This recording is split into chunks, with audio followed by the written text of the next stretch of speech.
suis Alice Hubert, créatrice de la marque éponyme. Je suis créatrice de bijoux fantaisie et je travaille le métal essentiellement. Alors en fait, j'ai toujours voulu faire des bijoux, toujours voulu faire des accessoires. Ce qui m'intéresse dans un bijou et dans un objet d'ailleurs de manière plus générale, c'est le vécu que cet objet porte en fait.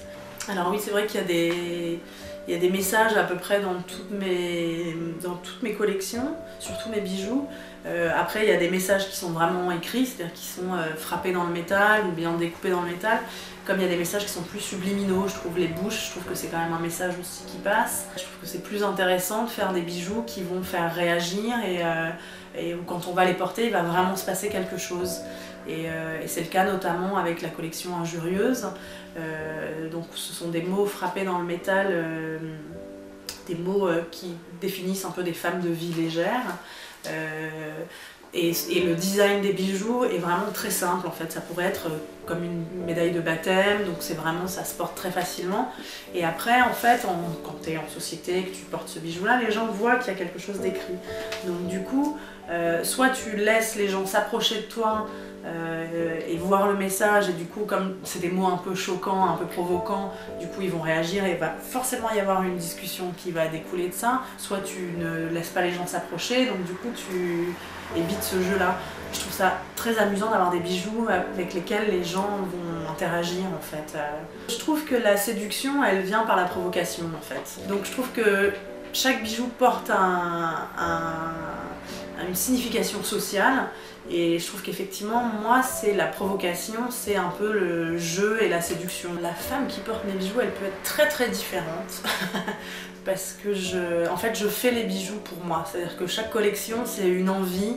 Et je trouve que chaque femme a des envies très différentes suivant la journée, suivant le moment de sa vie.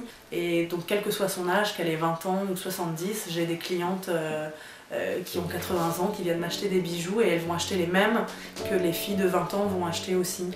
Elle peut être complètement moderne, habillée avec des trucs très novateurs et des designs complètement innovants, etc. Et en même temps avoir des bijoux anciens. Enfin moi c'est ce que je trouve très beau justement dans un... Je trouve que c'est ça qui donne de l'allure, c'est-à-dire que c'est de savoir mélanger aussi bien l'ancien que le très contemporain. J'essaye d'aider les femmes à se révéler en tant que femmes et à assumer complètement leur féminité.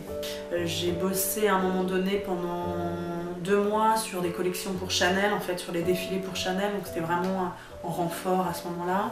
Et j'ai travaillé pendant plusieurs années pour Van der Straten. Mais voilà, donc ici effectivement c'est mon atelier, j'y suis depuis 6 ou 7 années. J'ai eu plusieurs ateliers dans le quartier d'ailleurs, pas mal. Et puis donc du coup c'est vraiment tout se fait ici, c'est-à-dire que j'ai mon établi où je vais fabriquer les pièces, les maquettes, etc. Tout est fait main. Ouais, tous les bijoux sont complètement faits main, par mes mains. Et ouais. Après je travaille avec un artisan qui va me faire des fontes, donc c'est-à-dire qu'il va me mouler les pièces et il va me permettre de les reproduire en bronze. Et l'autre artisan, c'est un artisan qui me fait les dorures en fait. Donc qui fait ça de père en fils depuis toujours dans des vieux ateliers parisiens où il y a des espèces de nuages de fumée, etc. Et donc il y a un travail avec lui où j'essaye effectivement sur certaines de mes dernières collections, notamment sur cette collection-là des pastilles, où les pastilles sont dorées à leur fin, mais j'ai fait des recherches avec lui pour avoir des couleurs assez douces et que ça soit pas des dorés comme on voit partout très clinquants. J'avais envie que ça soit presque une couleur qui se rapproche du laiton en fait. Paris pour moi c'est une ville à laquelle je suis très attachée, je suis complètement parisienne, je suis née dans le 14e, j'ai grandi, j'ai vécu toute ma vie à Paris. J'ai beaucoup de mal à imaginer que je puisse vivre ailleurs qu'à Paris en fait. J'aime bien les parisiennes, qui sont d'ailleurs souvent des femmes venues du monde entier, mais les femmes qui sont à Paris, je trouve qu'elles sont très libres et en même temps elles respectent tout un tas de codes, etc. Je trouve ça assez intéressant.